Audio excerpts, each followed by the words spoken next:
Hello, everyone, and welcome back to the Pauper Premier League. I'm Andreas, and if you blinked, you just missed me getting absolutely crushed by Alex's sweet-looking Aristocrats deck.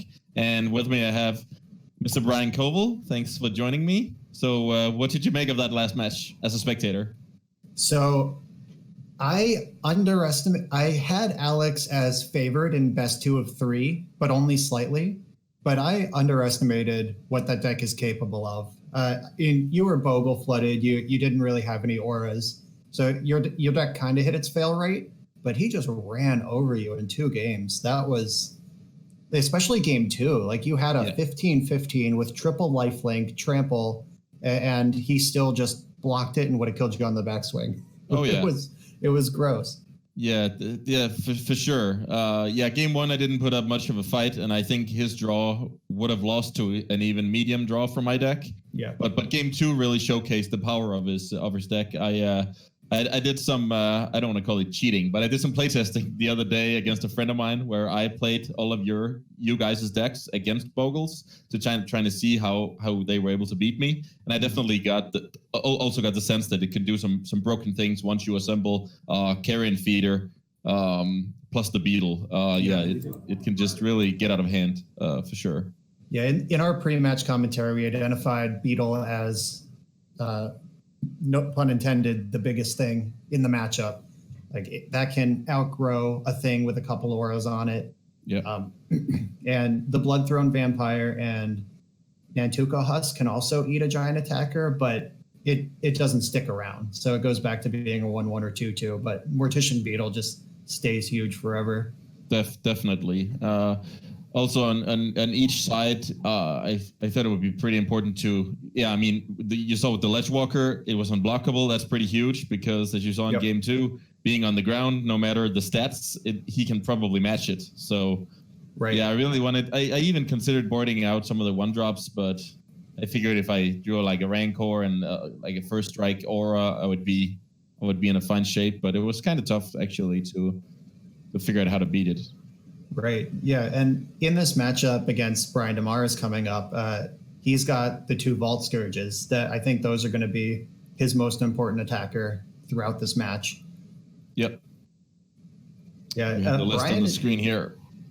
Yeah. Brian's trying to do kind of the same thing as Bogles is, but he's way worse at it.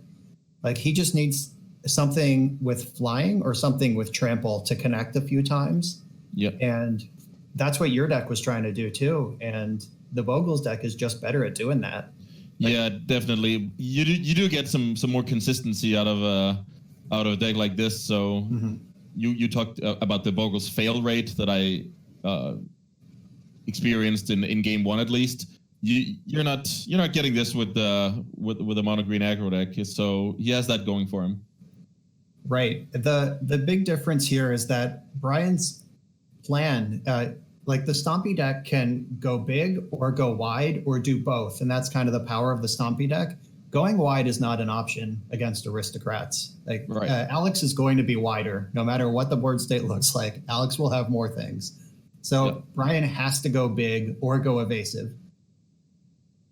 Yeah, I've been pretty curious about the split of 2-drops in these Stompy decks. I've been doing some kind of research, and you see here he has a split between Wild Mongrel, Vault Scourge, and River Boa. I assume they're both, all 3 of them they excel in different matchups. Right. So, I think you correctly identified Vault Scourge as the most important one in this matchup because he needs to not die and just fly over with a giant Vault Scourge. That seems like a good game plan. Yeah, Alex has 2 Tragic Slips in his main deck. Those are his only removal spells, but wow, are they good against Vault Scourge. Oh, yeah. So, but he only has the 2, and he has no way to go find them. Winding Way, you can't pick instants, so he's going to have to just naturally draw one of his 2 slips if he wants to have it. But if he does have it, it's going to cause a blowout eventually. For sure, and that's always the case with these. I like to call them like a puzzle deck, like Alex's deck, because you can't play that much that is not contributing to your own game plan. But right. he found room for a couple of tragic slips, and and those are obviously going to do some work against a creature-based deck. Yeah, I like the deck building decision to play 2 Rancor as well. Like, there's a lot of Rancors in the field tonight. You have Brian has 4, you have 4, but you guys, your decks want to Rancor up a creature as soon as possible. Alex just needs to Rancor a creature eventually. Yeah, like he just needs to make a 10-10 or whatever and hold the board, and then whenever he draws that Rancor, it'll be good enough. Like he's not definitely. Yeah, Rancor is great against another deck trying to chump block its way out of the misery of a huge Carrion Feeder or Beetle. So yeah, Rancor is a pretty interesting addition. It gives him a plan B, I would call it, or at least some more versatility in how he decides to win the game. Right, because he has nothing with evasion. It's just size. Yep. Go wide and go big are what his deck can do. The 2 Rancors for trample are the only evasive type of thing he's got going on. I also experienced while playtesting the deck a little bit that you sometimes just get some draws with, no Carrion Feeder, so no payoff, just some small dumb creatures. And in that scenario, Rancor can do a fine Stumpy impression, I guess you can call it, by just attacking and making every creature relevant. Yeah. At worst, he's just kind of a bad Stompy deck, which Stompy's a good deck, so it's a reasonable place to be. Yeah, definitely. I hope tonight we see something cool happen with Sultai Emissary. I streamed this deck a few months ago, and I managed to steal a game where my Sultai Emissary manifested a Mortician Beetle. And then when they didn't block my manifest, I was able to just 14 an opponent out of nowhere. So I hope we get to see something like that tonight. Yeah, that would be pretty cool. I don't know if the face down card is visible for spectators, or if it will even be a surprise for us when he turns up a sweet card. Yeah, I guess we won't get to know what it is unless, it'll be a surprise for all of us. Yeah, that's pretty cool.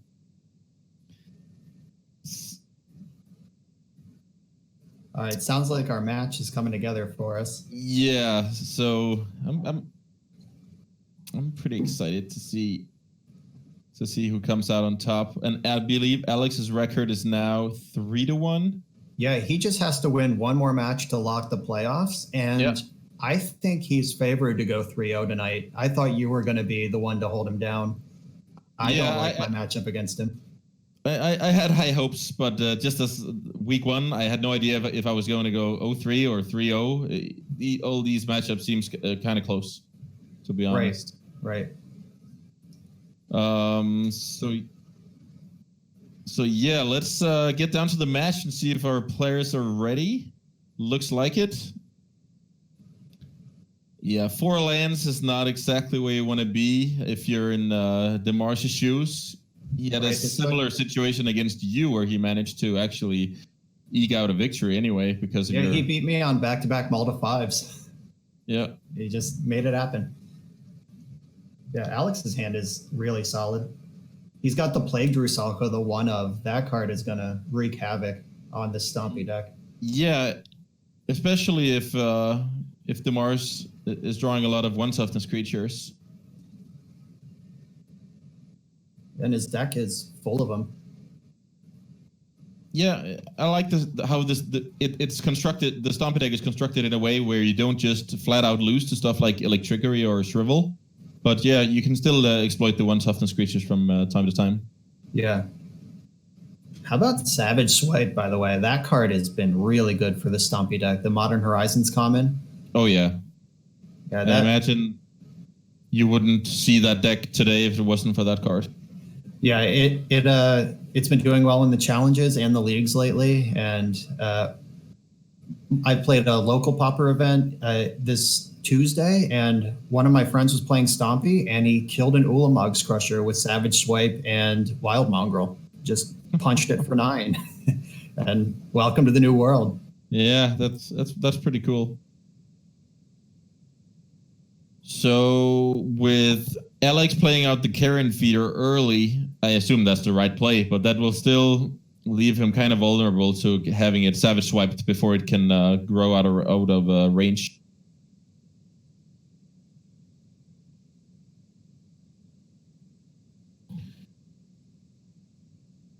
Oh, and there Alex draws the Carrion Feeder's best friend, which is the Mortician Beetle. It's a pretty brave attack here from Alex. By the way, it looks like we lost Brian for the time being. No blocks from the Ranger, and welcome back, sir. All right. Yeah, sorry about that. It's weird. All right.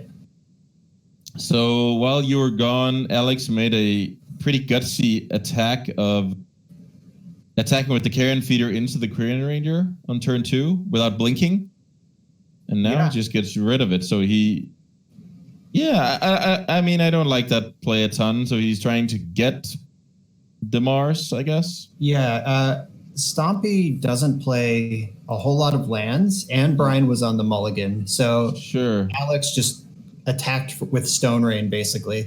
But Brian drew Forest immediately, or else that would have worked. I understand that. I just don't like when you have a totally reasonable hand. I would even say a good hand. I don't like trying to get my opponent like that. I would just play a fair game of Magic instead. Yeah, that's reasonable. Because now if he loses his...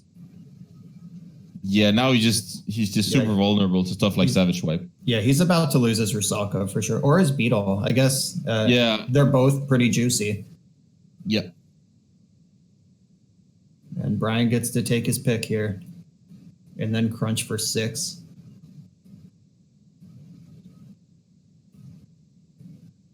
So basically, Alex's play was great if Brian didn't have any more lands, but if he has a second land, the play looks kind of silly. Right. Yep, so he's getting punished for his boldness here. Yeah.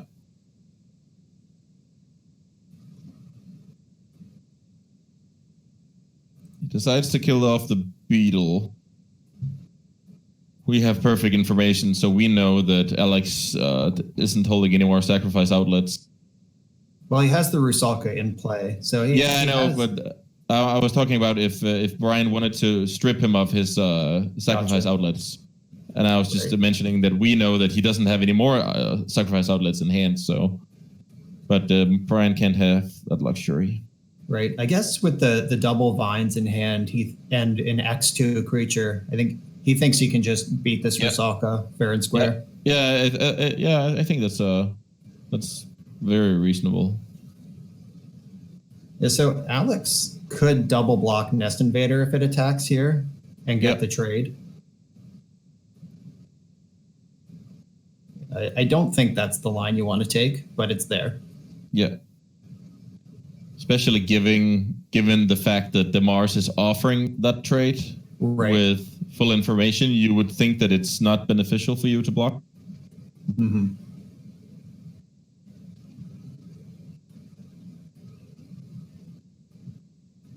So Alex gets a free attack here. Yeah, the race is on.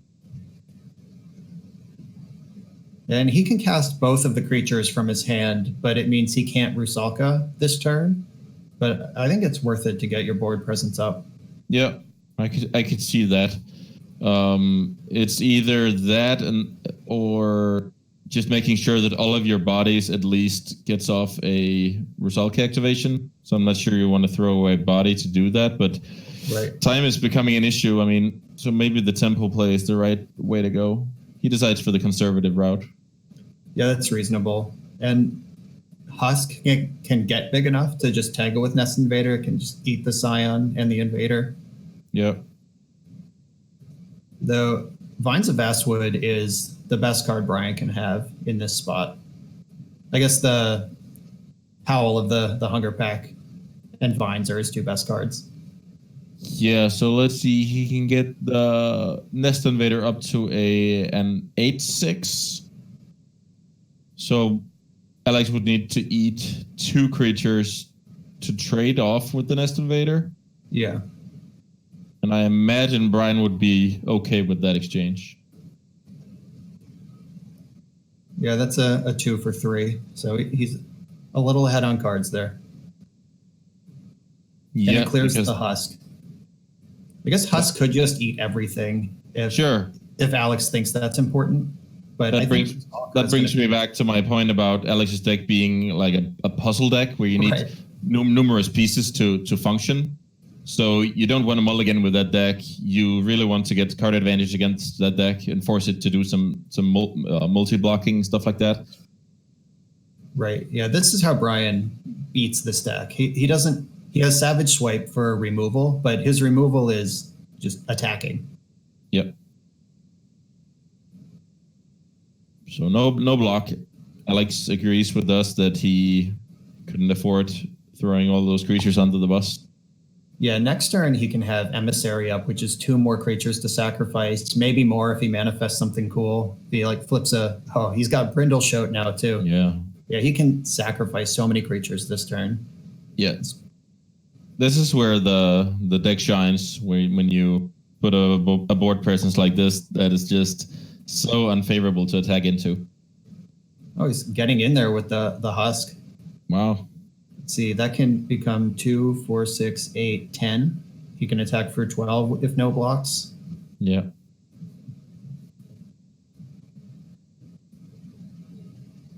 So if he had played out the Emissary, he would have threatened lethal, right? Yes. By not playing Emissary, he gets to have Rusalka, which I guess it's the same as not having Rusalka up, like -1/-1. I guess Nest Invader can eat the Burning Tree Emissary in this situation if Brian wants to block. Yeah. So he's basically making sure that the 2/2s don't trade off. Right. I don't think I like not playing Emissary post-combat. Like if you wanted your Rusalka during your attacks, I guess Husk is tapped. It doesn't matter. Maybe he's just afraid of dying to something like double pump. I don't know. Yeah, I guess. Like the Husk attack means he doesn't have good blocks.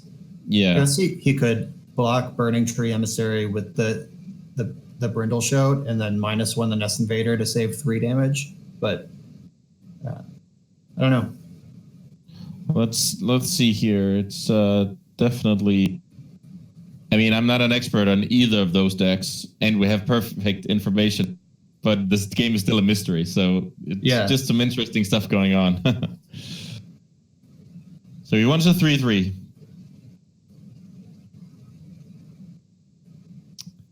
I wonder why he sacked it to Husk. Didn't even use the Rusalka.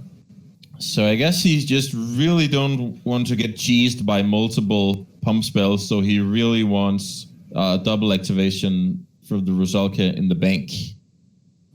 All right.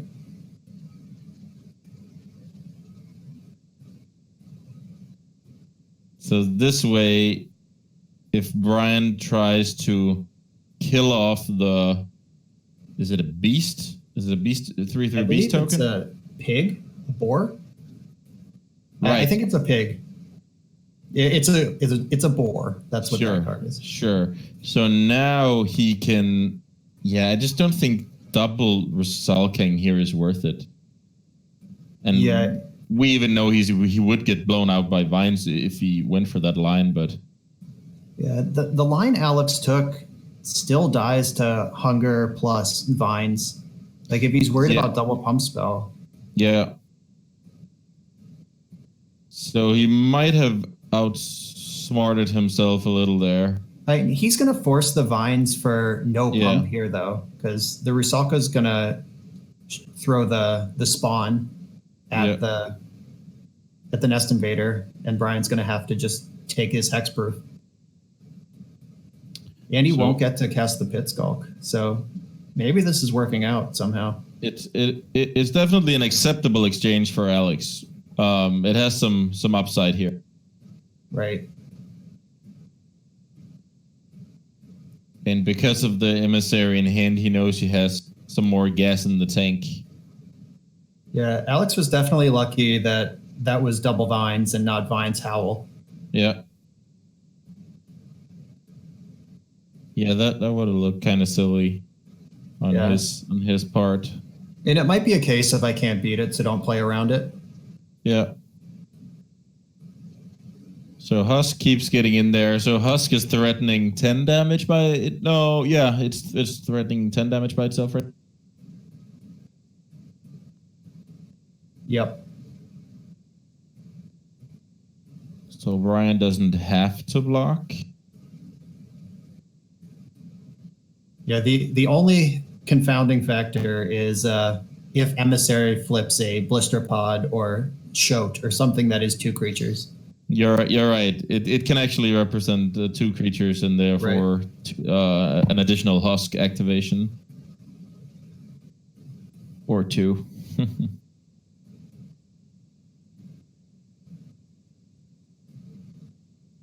Brian decides he doesn't want to die to that kind of shenanigans. Right. Alex has to play a swamp here. Yeah. You want to max out on your Rusalka activations. Yeah. He decides to get rid of the Burning Tree Emissary before Ryan gets to untap. I guess this plays around Hunger of the Howl Pack. Yep.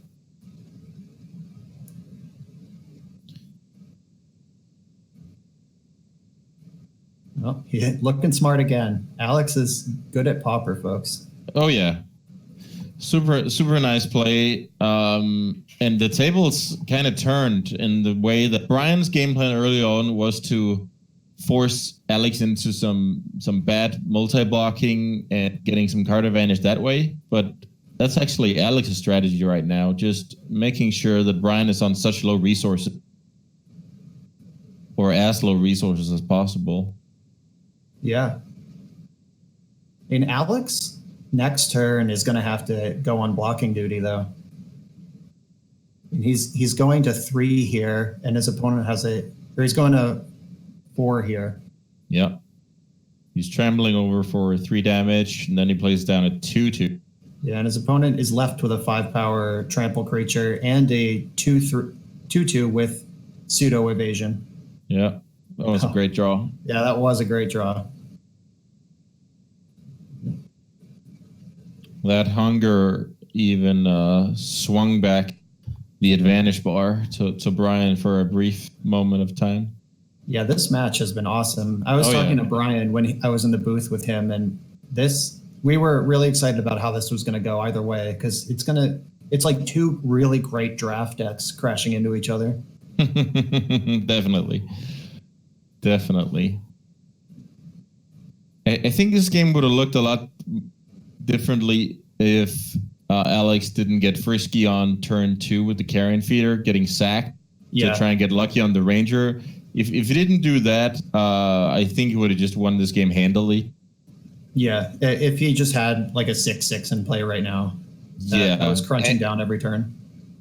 Because it would even grow the Beetle that got killed by Savage Punch. I'm not sure if it could have saved it, but right. Those 2 are just best friends.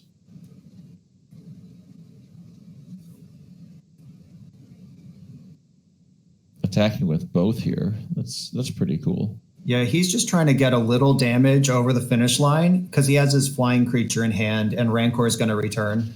Yeah, so he needs to get 1 damage out of 3, basically. Then again, the Rusalka. Oh yeah, Rusalka is just there. He needs the Rusalka to die, or so. Let's see how Alex decides to block here.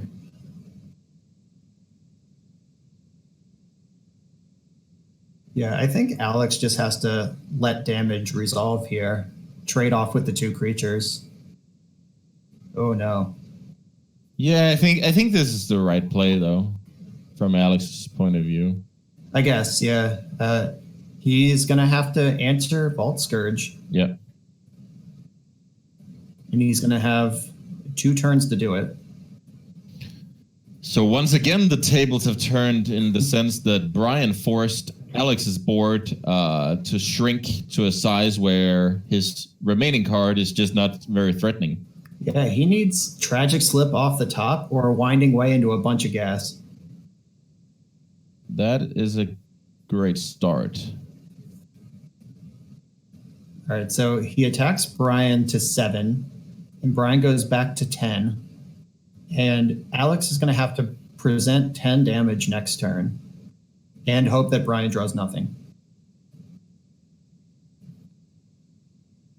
Oh no, the manifest is Tragic Slip, we've been told by our producer. So no help there. He got in for 4 damage. Okay, and so... Yeah, so the Rancor off the top will seal the deal, at least for game 1. Yeah, Alex had to fade a pump spell and then draw a thing that is 2 creatures to win this one. Yes. That was scrappy. That was a great game of Magic.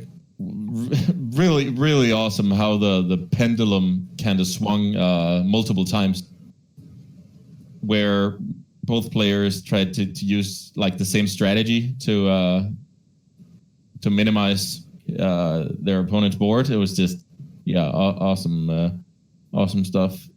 Right, and it came down to that turn 2 play that you said you didn't like, and turns out you were right. Alex took a huge risk for huge reward, and Brian just had more lands. And like if Brian didn't draw a land there, he would have just had to pass, and then we're in Time Walk Town, but he had it. Yeah, so I didn't. I mean, sure, we have perfect information, but I didn't like the decision even before Brian drew the land, because I understand why you would make such a play against something like Elves, where one-landers are a bit more common, or if you have a bad draw and you feel like you have to get lucky or you lose, something like that. But it just looked like Alex had all the pieces he wanted.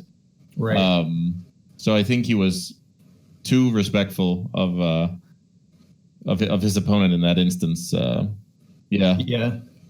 The London Mulligan makes that line a little more interesting for Alex, because Brian was on a mull to 6. And if you have to put one of those cards back on the bottom of your deck and you get to choose, and you have Land Quarian Ranger against a deck with only 3 removal spells, like I would probably bottom my second land there. And I believe it's still incorrect to get frisky. Like what you're saying, make sure your deck works before you try to collapse their plan. Yeah, I mean, it's an interesting scenario, like you mentioned, because of the London Mulligan. But we saw on the first round, you don't know about that, but he had a similar situation where he decided to bottom the Quarian Ranger and keep land number 2, and so. Also on a mulligan, it was probably the mulligan to 5, where he decided to keep 2 lands and 3 spells and bottom the Quarian Ranger. So and Alex spectated that match. So for that exact scenario, he would know Brian's preferences if he paid attention. But sure, that's a lot of pump spells. That Nest Invader. Yeah, this is a mulligan. It's got to be. There's Vault Scourge. That's so it's an easy lane to the bottom, and hope the Vault Scourge can ride off to the sunset. Yeah, I think this Vault Scourge is likely to go coast to coast here. And what does Alex have in the board that can kill it? He might have brought in his Slum Reaper. He has 2 more Rusalkas.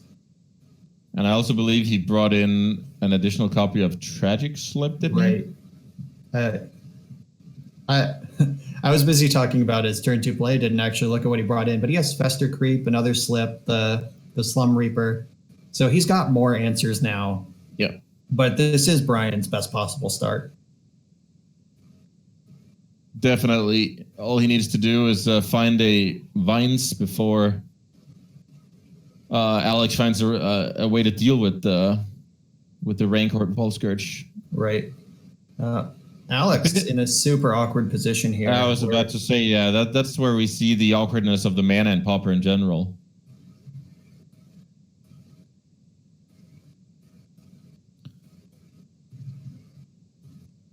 he knows he wants to get black mana out of that Ash Barrens. Right.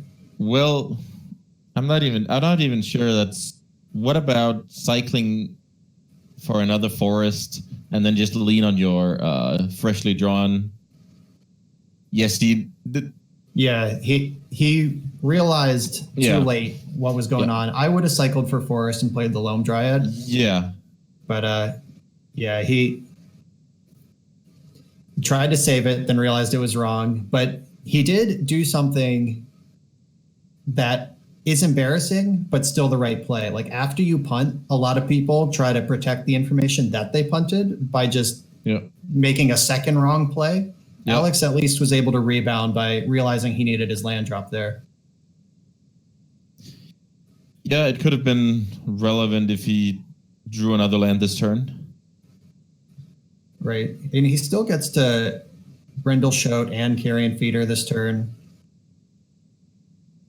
Yeah, it's definitely a fine line of play.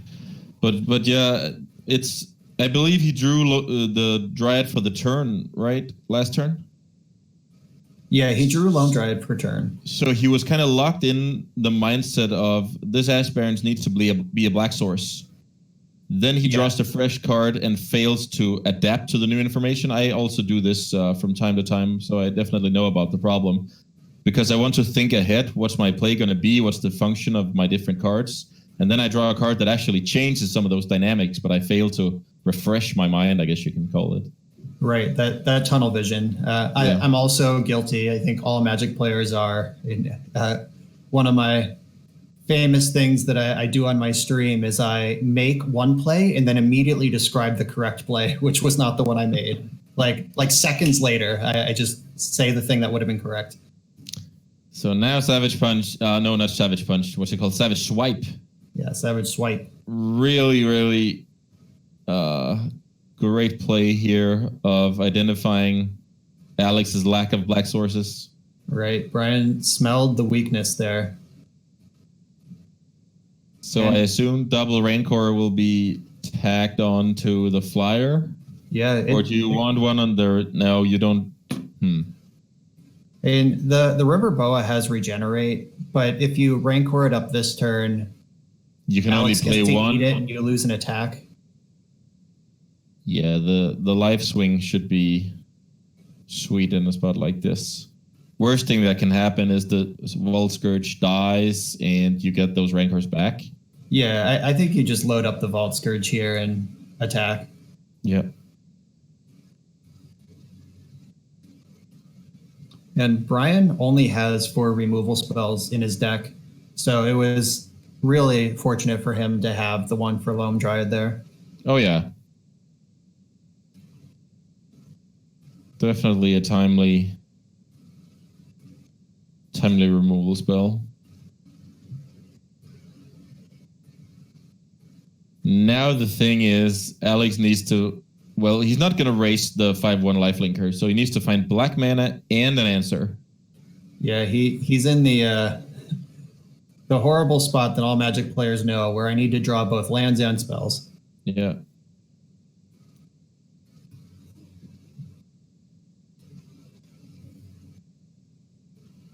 Yeah, he's just going to get crunchy here because he doesn't have another plan. But the thing is... he's on a 3-turn clock, and he needs at least 2 draw steps to be exactly the right things.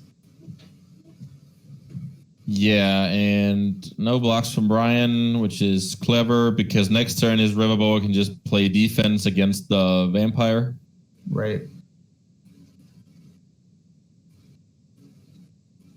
No, Alex is committing to this big hit when he's got it, I guess.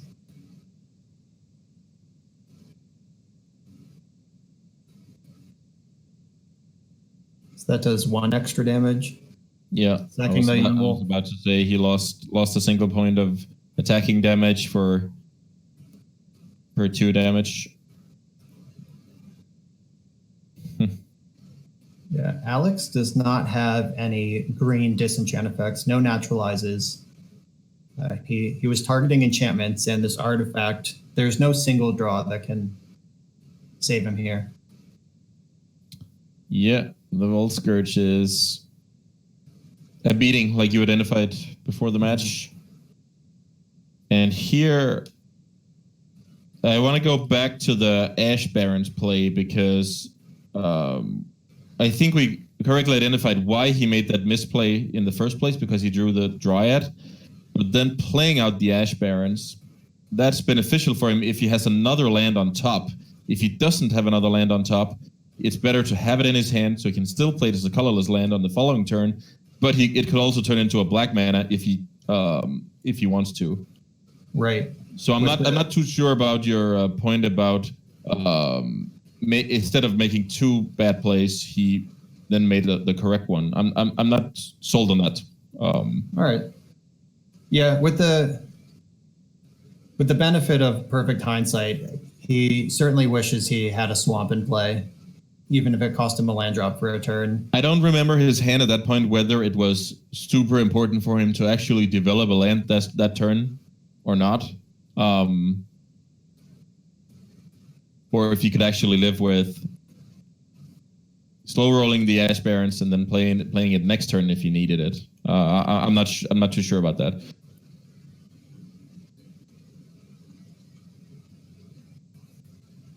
Yeah, he had Husk and Blisterpod still in hand, so he and also a 2-drop. Yeah, I don't remember the Brindle Shoat, I think. Yeah.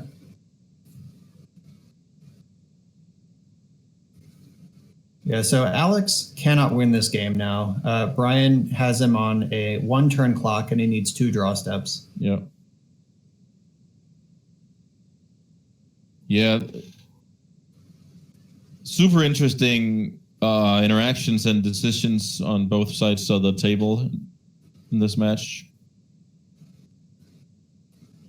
Yeah, I think Brian stole this one. I had Alex heavily favored in this matchup, and he's getting 2-0'd. Yeah. Yeah, it's up to you to stop this Brian DeMar Stompy stream here. He's Yeah, this result actually is, I guess it's the most interesting for the outcome of the night, because this puts Brian at 3-2. It puts Alex at 3-2. And what's your record? I am also 2-2. So it actually means that all 4 of us are live for further advancement. Yeah, I was talking to Alex yesterday about this, where there were enough wins to go around that you, he, and I could all make the finals if Brian 0-3s. But if Brian 3-0s, he could be the only one to make the finals, the playoffs. Like, he could knock the rest of us all out. Yeah, it's a pretty interesting subgame. Yeah, Brian is a wild card here, and all of us are now playing for our lives. We're all 2-2. So the next loss sends us home. The next win gives us another chance. Yeah. So that means 2 of us go through, right? Yeah, this is scary for us. Like it's win or die, but this is great for the show. Like now every single match is an elimination match. Yeah, that's pretty awesome. Yeah, I guess that wraps it up for our round. We will be back after a quick commercial break. So see you guys there.